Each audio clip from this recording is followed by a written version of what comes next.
Hola, hola, amigas y amigos de Tras Bambalinas, ¿cómo están? Bienvenidas y bienvenidos a otro programa más de la Secretaría de Cultura, una iniciativa de la Secretaría de Cultura para llevar el acervo cultural de nuestro estado a cada rincón del mundo y dar a conocer y difundir todo lo que se hace en materia artística y cultural aquí en nuestra entidad. Mi nombre es Nancy Ramos, nos encontramos en el Centro Cultural Digital, a un costado de la Rotonda de los Hidalguenses Ilustres, casi en el corazón de nuestra querida capital hidalguense, de nuestra querida Pachuca Villahermosa. El día de hoy, como todos los jueves, ya ustedes lo saben, tenemos a un invitado muy especial y él es el doctor Raúl Martínez. Muchísimas gracias, doctor, por acudir y por aceptar la invitación a venir aquí a Tras Bambalinas. Pues muchas gracias a ustedes por la invitación y gracias también por la atención y prestancia que el público tiene hacia este programa muy interesante e importante para nosotros y también para la sociedad, para que conozcan qué es lo que estamos haciendo.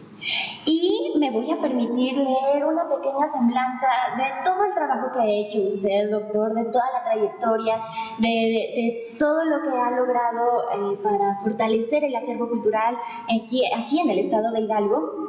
Usted es licenciado en Historia por la Facultad de Filosofía y Letras de la Universidad Autónoma de Tlaxcala, doctor en Arqueología por la Facultad de Arqueología de la Universidad de Leiden en los Países Bajos.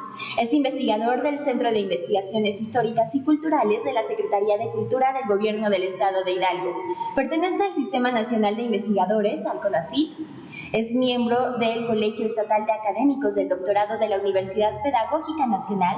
En 2018 fue asignado como profesor honorífico, asesor nacional por la Universidad Autónoma del Estado de Hidalgo. Es paleógrafo y traductor de documentos coloniales escritos en lengua náhuatl, de la cual es hablante. Tiene 3 libros publicados: La Pasión de San Simón Tlatlahuiquitepec, obra de teatro tlaxcalteca en náhuatl del siglo XVI, editado por el gobierno del estado de Tlaxcala en 2010. Los Tlamatque, guardianes del patrimonio, dinámicas interculturales en la sociedad náhuatl, publicada por Leiden University Press en 2017. Testimonios y manuscritos históricos de Nequeteje del siglo XVII y XIX, paleografía y notas. Secretaría de Cultura de Hidalgo, del Programa de Apoyo a las Culturas Municipales y Comunitarias PACMIC en 2019. Tiene 19 capítulos en distintos libros especializados en la historia de los pueblos indígenas. Participó en el proyecto internacional sobre los aztecas en los museos de Leiden, en Alemania, en el Museo de Weltmuseum en Suiza y el Museo de las Culturas del Mundo en Holanda. Así que nuevamente, bienvenido, doctor. Muchas gracias nuevamente por la invitación. Quiero saber, y yo creo que allá en casita nuestros amigos que nos están viendo también están interesados en saber cómo surge este interés por ser investigador. Pues este interés surge ya hace algunas décadas. Cuando estaba en la secundaria, pues los profesores de historia, a mí me interesaba mucho el mundo de la arqueología, sobre ir a rascar las tumbas y los edificios. Cuando ya me estoy perfilando para decidir qué estudiar en la universidad, pues mi madre me dice, pues tú vas como para letras, como para filosofía, y descubro que existe la carrera de historia. Y no lo pensé más, apliqué a la universidad. Cuando yo entro a los estudios universitarios, me encuentro con un profesor que a la postre se convirtió en mi asesor y mi tutor. Él se llamó Luis Reyes García, él era nahuablante. Y lo que más me sorprendió de él es que cuando lo conocí me empezó a hablar en náhuatl y despertó en mí esta lengua que yo traía dormida, ya que los estudios primarios y la secundaria, pues todo fue en español. Sorpresa mía que un profesor en la universidad me enseñara náhuatl y él me empezó a perfilar sobre la cultura, la lengua y también el reconocimiento de quién soy, pero también reconocerme en el otro, en las comunidades indígenas en las que yo estaba visitando. A mí me ha gustado recorrer y caminar pueblos, hablar y escuchar con la gente, y luego se sorprenden de que yo les entiendo y me preguntan, ¿tú por qué hablas? Porque mi abuela me enseñó. Y en eso nació el interés por investigar, pero también cuando ya estoy en los estudios doctorales, pues mi tutor, que fue el doctor Martin Jansen, él me dijo, ¿y tú cómo te ves reflejado en el estudio que estás haciendo? Y ahí me di cuenta que tenía que regresar a la comunidad, a mi pueblo y también a otras comunidades aquí en el estado de Hidalgo para preguntar y para también saber quién era en realidad, quién soy en relación a lo que yo estaba estudiando. Y la investigación hace así, preguntarte y también querer indagar y querer buscar el interés y querer buscar también respuestas a las dudas que uno tiene. Y ahí me fui perfilando para la investigación. Y es bastante interesante el estudiar nuestra propia lengua y nuestra habla. Tras bambalinas comentábamos, ¿cuál es la diferencia, doctor, entre lengua y habla? Es casi sinónimo. Para los pueblos indígenas hace como 10 años, 15 años, los estudios académicos, la literatura académica argumentaba que lo que hablan los pueblos indígenas son dialectos. Y hay un movimiento fuerte de reconocimiento y de autorreconocimiento de la lengua y de la cultura, y no hace mucho se nombraron a las 68 lenguas indígenas que se hablan en nuestro país. Recordemos que Hidalgo tiene 3 lenguas indígenas principales: el náhuatl, el ñañú u otomí y el tepehua, y son lenguas nacionales.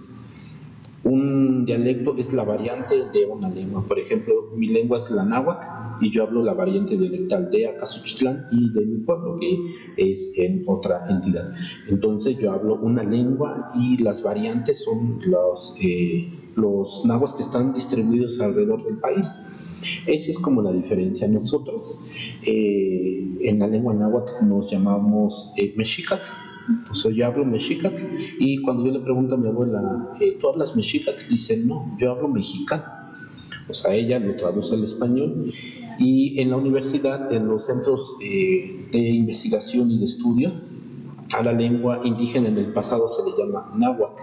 Eso es como una diferencia entre la academia y la comunidad. Si vamos a recorrer la comunidad, en muchos pueblos en la Huasteca hidalguense dicen yo hablo náhuatl, o si no, yo hablo mexicatl. En Morelos dicen que hablo mocehuale. O sea, así es la autodenominación. Y en el Valle del Mezquital, pues allá hablan ñañú, ya no hablan otomí, pero en la zona de Tenango de Doria hablan ñujú.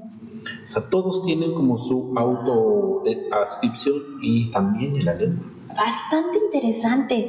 Doctor, bueno, ya nos comentó su interés por ser investigador, pero por favor platíquenos cómo es que se incorpora al Centro de Investigaciones Históricas. Esto fue un tránsito importante, interesante, que hay que conocer.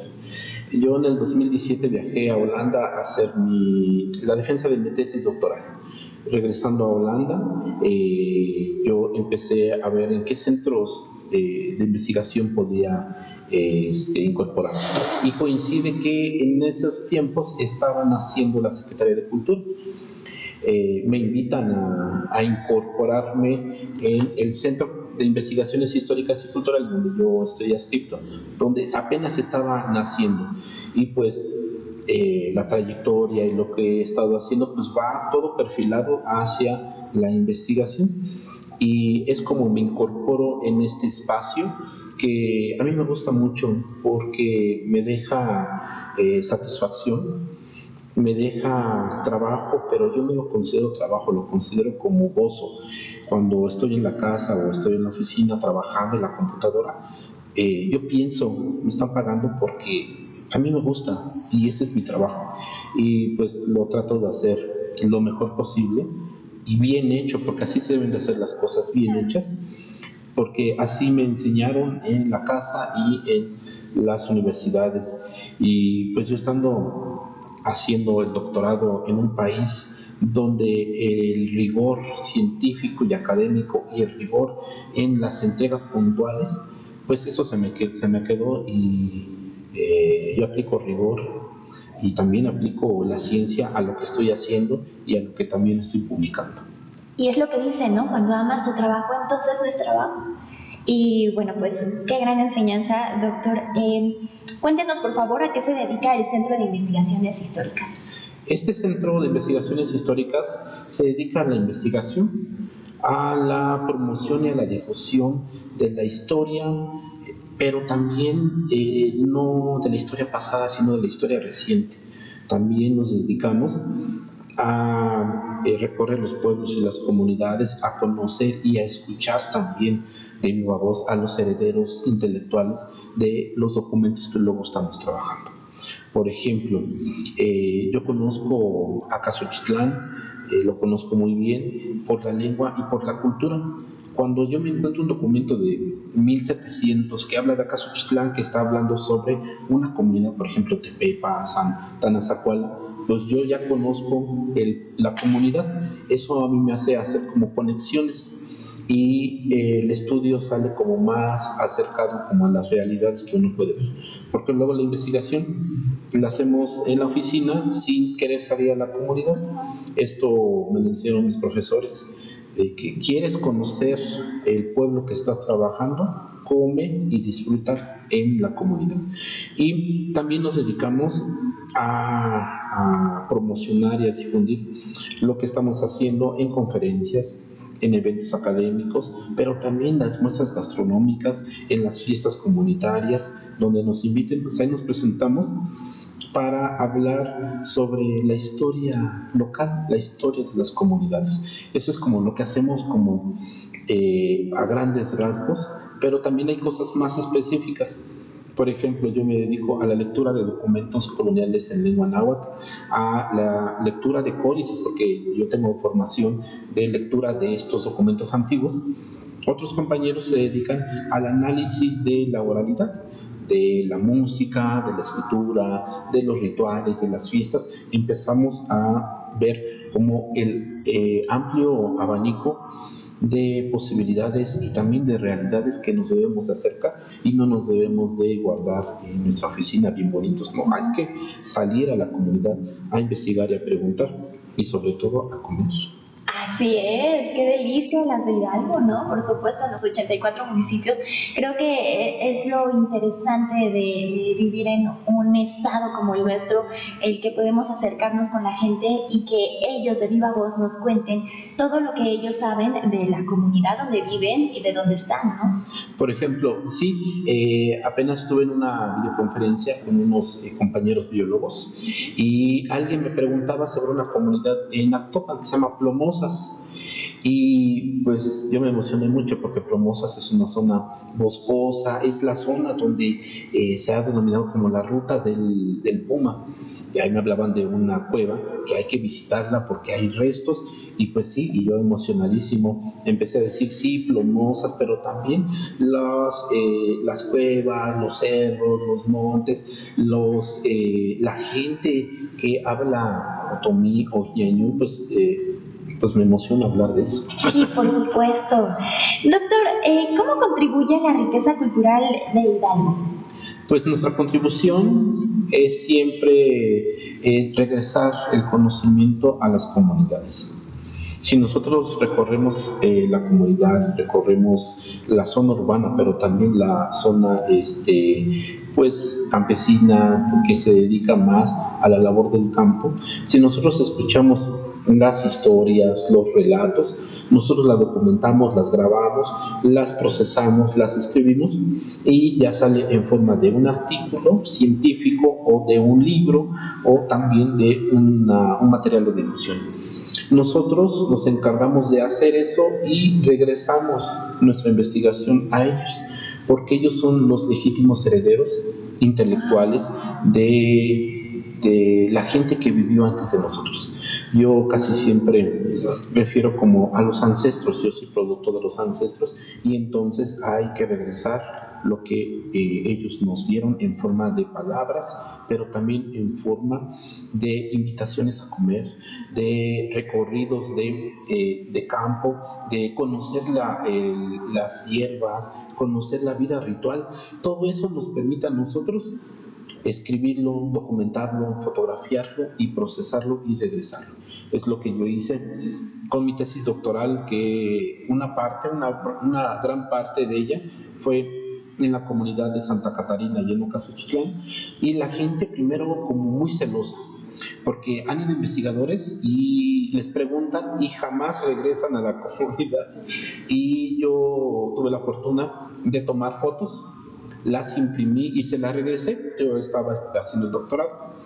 Cuando termino mi tesis y se publica mi libro, ellos no podían creer de que yo había regresado a entregarles pues, los ejemplares que correspondían a la autoridad comunitaria, a los mayordomos, a la gente que me proporcionó información, y ellos muy gustosos se buscaban en el libro y se veían, mira acá estoy, mira acá está fulanito y fulanito y fulanito. Y ese fue el examen más difícil que yo he pasado en mi vida, darles mi texto y que ellos se sentaran en conjunto y empezaban a decir, a ver, tú dijiste esto y esto y esto, y se empezaban a decir entre ellos, ¿es correcto? Decían, sí, sí es correcto. O decían, ¿quién es que yo lo conozco así? Y empezaban a discutir entre ellos. Y al final me dijeron, bien hecho, muchas gracias. Wow. Eso es así como pues, un examen ante la comunidad, porque ellos se veían reflejados en este libro. Y qué satisfacción, ¿no? Entregarles y que ellos mismos lo discutan y confirmen que lo que está escrito es verdadero. Sí, es lo que nosotros hacemos y también es nuestro propósito en este centro, seguir fomentando la difusión, la promoción, pero también ir a la comunidad a entregarles lo que nos han proporcionado y también agradecerles, porque sin ellos, sin ellas, nuestro centro de investigaciones entonces se vería reducido a estar guardados en una oficina y no tendríamos posibilidades de salir. Entonces nosotros estamos expandiéndonos también. Tenemos a algún compañero que él habla otomí ñañú, tenemos una compañera que habla náhuatl, yo también hablo náhuatl, entonces nos estamos juntando en equipo para analizar las vidas y los procesos y las interacciones de los pueblos, no solamente en el pasado, sino también en el propio presente y con nosotros mismos, cómo nos organizamos. Yo digo que esta es una organización comunitaria, porque se va como rolando, a ver, te toca a ti, te toca a ti, te toca a ti, y sí, y hay que presentar resultados, porque esto también es razón de ser del centro. Hay que mostrar lo que hacemos y que esté bien hecho. Totalmente de acuerdo. Doctor, por favor, ahonde más en este tema. ¿Qué es la memoria documental y oral de los pueblos indígenas? Esto es el resultado de un proceso muy largo que hemos tenido a lo largo de nuestra historia. Recordemos que tenemos un poquito más de 500 años que llegaron los españoles. Hay que recordar que en 1519 llegó Hernán Cortés, 1521 tomó la ciudad de México, Tenochtitlan, pero ahí no acaba todo. Cuando llegan los religiosos, empezaron a perseguir a los sabios, a los que tenían y que quemaban copal y ofrecían pulque a los dioses y a las diosas, a ellos los empezaron a seguir. Cuando vieron que la persecución estaba muy canija, entonces se guardaron a la comunidad y gracias a eso ellos transmitieron la oralidad, la historia, las caminatas, también los rituales lo transmitieron a sus hijos y a sus hijas. Esto nos ha llegado hasta nosotros en esta forma oral. Yo me acuerdo muy bien de una historia de una señora que me decía, es que el maíz es un niño. Yo no hice cara como de sorpresa porque yo ya lo había leído en un texto muy antiguo y ella me refiere es que el maíz es un niño y hay que cuidarlo porque si no en las noches empieza a llorar y a llorar y cuando uno no lo atiende entonces se va. Ella que me estaba diciendo que hay que cuidar nuestro alimento porque si no lo cuidamos no tenemos que comer. Esto se llama memoria oral y la documental es el registro escrito de los quehaceres, de los pleitos y de las interacciones de los pueblos indígenas frente al orden español o también entre conflictos entre pueblos indígenas. Tenemos documentos en los archivos y bibliotecas del Estado y del país y del mundo que hablan sobre pleitos de tierra, testamentos, hablan sobre juicios civiles y criminales. Esto en muchas partes se guardó y se conservó en las comunidades. Cuando uno va a la comunidad, tienen su archivo eclesiástico, pero luego tienen ahí otros papeles, como sucedió en el Tepe. En el Tepe se encontró, la gente de la comunidad encontraron unas cajas llenas de documentos y resulta que es la memoria escrita de la comunidad. Y cuando la gente lo encontró, gracias a dos investigadores de la misma comunidad, ellos se esforzaron por publicar unos textos bien interesantes. Tenemos entonces el interés comunitario por guardar sus papeles viejos. Tenemos el interés comunitario por seguir transmitiendo los relatos, por ejemplo, el relato de la sirena, que está muy presente allá en Tenango de Doria, pero también en Huehuetla, cuando se le hace la ofrenda a la Señora del Agua, que en español se llama sirena, pero en náhuatl es Tlalanchán, y Tlalanchán es la señora que vive en el agua. Ella hay que ofrendarla porque ella nos da sus hijos, nos da los pescados, nos da agua para vivir. Si no la ofrendamos, entonces ella se enoja y no da al pueblo, o se seca el manantial o el ameyale o el río donde está pasando. Esto viene de generación en generación, y yo he documentado varias narraciones que van allá más o van más allá de la llegada de los españoles. Por ejemplo, en Acazuchitlán hay varios cerros sagrados, y varios de ellos se cuenta que hay una víbora que está enrollada, y esta víbora se llama Mazacoatl. Esto en la oralidad contemporánea. Cuando yo me voy a los textos del siglo XVI, uno de ellos muy importante, que se llama Códice Florentino, que le escribió Fray Bernardino de Sahagún, y que Fray Bernardino de Sahagún hizo sus investigaciones en Tepeapulco. Cuando yo voy a ver los textos de Bernardino de Sahagún documentados en Tepeapulco, hablan sobre una gran víbora que se llama Mazacoatl. Y cuando empiezo a leer, esta es la que cuida la siembra en las milpas. Y entonces hago una conexión entre lo que me está diciendo la comunidad hoy en día con el texto, y entonces eso me da pie para pensar que Bernardino Sahagún hizo su trabajo en el siglo XVI, poquito después del llegado de los españoles. O sea, estas historias vienen de larga raíz mesoamericana, y eso es como la memoria. Ayer tenía una discusión con un grupo, también una videoconferencia, donde se mencionaba ¿qué es la literatura? ¿Los pueblos indígenas tienen literatura? Y yo les decía sí, pero no entendida a la forma europea o norteamericana. Nuestra literatura, la literatura de los pueblos indígenas, se refleja en esto, en la oralidad y en los registros históricos en forma de códices, pero también en los registros documentales ya con caracteres latinos. Esa es nuestra literatura, que sigue, pervive, se transforma, porque los pueblos indígenas no son estáticos, sino son dinámicos, que le meten una cosa, que le adaptan otra, pero la esencia es casi la misma. Y esto me recuerda mucho a lo que a mí me decía mi abuela. Mi abuela me decía, hay que tener cuidado con ese cerro porque dentro tiene un brazo de mar, y si se rompe, entonces nos vamos a inundar. Y esto se me quedó muy grabado. Ahí me lo contaba cuando tenía 7, 8 años. Y yo me voy hace no mucho a los textos de Bernardino de Sahagún, donde él dice que los cerros tienen agua, tienen mar, y que hay que tener cuidado para que no se rompan. Documento del siglo XVI, mi abuela me lo cuenta desde los 8 años, entonces tenemos otra conexión muy larga y muy profunda. Esto para muchos investigadores, muchos académicos, no vale tanto, porque dicen que la oralidad de los pueblos indígenas pues ya está mezclada, ya le meten cosas, ya son adaptaciones. Pero si empezamos a quitar este sentido colonizador, porque la ciencia está muy colonizada, todos o casi todos los libros y los artículos que estudiamos en las universidades o en los centros de investigación vienen de Europa o de Estados Unidos. Adaptan el pensamiento a las realidades locales, y lo que yo hago, y en el centro de investigaciones lo que hacemos es, vamos a ver qué dice la comunidad, vamos a ver qué dicen los documentos, y después vamos a ver qué dice la literatura académica.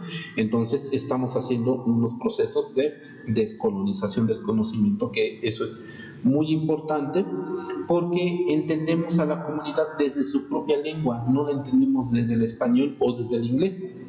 Yo comento que hay ejemplos bien importantes, que por ejemplo en Cuautinchan, en la zona de Puebla, hubo un pueblo muy importante y muy grande, se localizaron los documentos en los años 70. Un investigador alemán hizo la traducción del náhuatl al alemán de un documento del siglo XVI.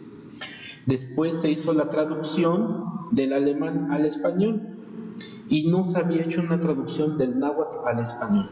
Y fue lo que hizo mi profesor en la universidad. Él hizo la traducción del náhuatl al español. Y nosotros, y lo que él siempre nos ha dicho, o lo que me decía a mí, hay que entender las realidades locales desde la propia lengua y no desde una barrera lingüística o una barrera también ideológica, que esto se traduce en las teorías y los métodos y formas de el trabajo, pero en el español. Eso es como bien interesante lo que estamos haciendo en el centro de investigaciones, y eso se traduce en la memoria oral y la memoria documental de los pueblos. Doctora, ¿hay riesgo de que con el paso de los años la memoria oral se vaya distorsionando? Sí, existen muchos riesgos. Más que de distorsionarse, es que termine y que se acabe. Por ejemplo, por el afán del progreso, el afán también de buscar nuevas y mejores formas de vida, los más jóvenes salen de la comunidad, se van a los centros urbanos más grandes, y cuando regresan a la comunidad ya regresan hablando y actuando como si estuvieran en la ciudad. Esto es un choque, porque los abuelos y las abuelas y la familia se reúnen las noches a tomar el café, y ahí empiezan a brotar las historias, y que yo vi un pájaro, o que de pronto empezó a chispear el tizón, y eso quiere decir que alguien viene. Cuando empiezan a comentar eso, los jóvenes dicen: no te creo, eso son puras historias, son leyendas, son mitos, y ellos quieren ver la realidad, porque así también nos enfrentamos nosotros a otras realidades. Esto es un peligro, porque o los abuelos y las madres se van, mueren, y con ellos muere toda esta riqueza cultural, lingüística y también oral.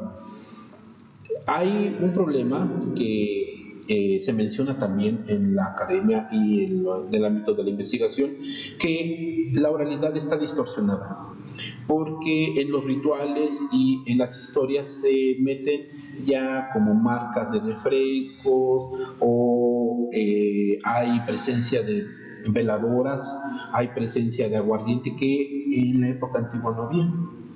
Esto es entenderse y comprenderse, porque muchos investigadores quieren que los pueblos indígenas se encapsulen en el tiempo y en el espacio, y que no cambien, que no progresen, y que no usen las herramientas modernas como la computadora y el internet.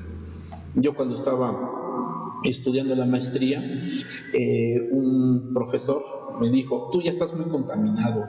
Yo: ¿y por qué? Porque ya hablas bien español. Imagínate, o sea, hablar bien español es que ya no eres indígena, ya no eres capaz, ya no representas a tu pueblo, porque ya hablas bien español. Digo: híjolas. En ese momento sí, como fue un trauma para mí. Y entonces, ¿qué es lo que quieren de los pueblos indígenas? Que vivan como en la época de antes de llegar los españoles, con su tilma, con su mashla, con sus catles o con sus guaraches, y que no hablen español.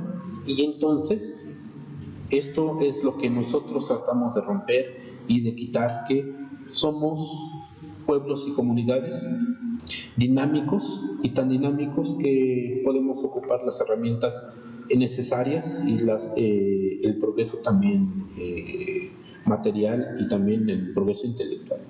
Doctor, y con relación a esto, ¿cómo fortalecer los mecanismos para su protección, salvaguarda y divulgación? Pues los mecanismos serían fomentar en las comunidades mismas el interés por seguir hablando, por seguir comunicándonos las historias, pero también sería excelente y perfecto que saliera más gente de las propias comunidades, de los propios pueblos, que se atrevan a pisar las aulas universitarias que se atrevan a cursar una maestría y un doctorado. Yo cuando estaba en la maestría, pues sí tuve miedo, porque me enfrenté a gente de otras partes del mundo, y cuando yo me empecé a ver que yo tenía más posibilidades que ellos, porque yo era hablante o soy hablante de una lengua indígena y ellos la estaban aprendiendo, entonces como que uno tiene mayor ventaja. Pero ellos también nos llevan ventaja porque ellos hablan otras lenguas y pueden comunicarse con más gente. Esto va en relación a que nosotros podemos y debemos fomentar el uso y el disfrute de las lenguas indígenas, la investigación, pero también el reconocimiento y fomentar el interés de las madres y de los padres de las comunidades por dejar a sus hijos salir y ver el mundo que no se reduce a la comunidad, sino el mundo en general. Eso es lo que a mí me pasó. Yo cuando estuve en Europa, pues yo pensé que, pues yo no me la creía estar allá, y ya vi la realidad cuando me presenté a la aula de clases, y ahí sí sentí la realidad. Pero solo así podemos preservar, con el paso de las generaciones, de las nuevas generaciones, preservar nuestras culturas. Sí, fomentar la transmisión, inculcar más a los hijos que acompañen a los padres y a las madres a los rituales, pero también que acompañen a sus papás a la ciudad para que ayuden también de traductores, pero también que nos muestren cómo poder salir también de la comunidad. Esto se puede fomentar, se puede disfrutar también, y al mismo tiempo estamos conservando el rico legado cultural que tenemos en el estado de Hidalgo. Tenemos algunas lenguas huésped como la zapoteca, los mixtecos, también hay presencia mixteca en el estado, y entonces en la capital, Pachuca, se está convirtiendo en una zona multicultural y multilingüe. Hace un poco en el Tuzobús escuché a un señor hablando aymara, porque empecé a escuchar, esto no es ñañú, esto no es náhuatl, esto no es totonaco, porque yo los conozco, y me metí al YouTube a escuchar aymara, quechua, y entonces el señor en el Tuzobús sacó su teléfono y empezó a hablar aymara, imagínense ustedes, y él sin ningún problema. La gente sí como que queriendo ver y no ver, porque luego sí da pena, pero esto es preservar también tu identidad, claro, tu memoria cultural. Y doctor, cuéntanos por favor qué desafíos enfrentan los pueblos indígenas para preservar su memoria histórica, cosmogónica y de tradición oral en tiempos de COVID. Pues este tiempo nos ha significado a las comunidades y también a nosotros mismos retos importantes, de salir y no salir al ritual, de hacer o no hacer la fiesta comunitaria, o también adaptarnos a las necesidades. Varios pueblos lo que han hecho es los mayordomos salen a recorrer con el santo cuando es la fiesta, y como los celulares hay fácil acceso al internet, ellos transmitían en Facebook o lo subían a YouTube para que la comunidad viera cómo el santo patrón iba dando sus vueltas. O sea, él iba recorriendo lo que desde cientos de años se ha hecho, recorrer el espacio simbólico y comunitario. La comunidad se guarda, pero también se guarda para poder disfrutar de la vida religiosa, de la vida católica también, porque muchos pueblos son católicos, y de la vida ritual en la comunidad. Esto es como algo inédito también. Casi no se había visto esto, que en una fiesta comunitaria hubiera poquititos en el templo o recorrido. Pero lo que no se ve es que, pues sí, se organizaron muy bien y entonces utilizaron el internet para llegar a más gente, y así ha sucedido. Esos son los retos que hemos enfrentado, y también a nosotros nos ha tocado ver que la gente se trate de guardar, se trate de cuidar, pero también significa traducir el mensaje de las autoridades sanitarias a las lenguas locales, y buscar a la gente.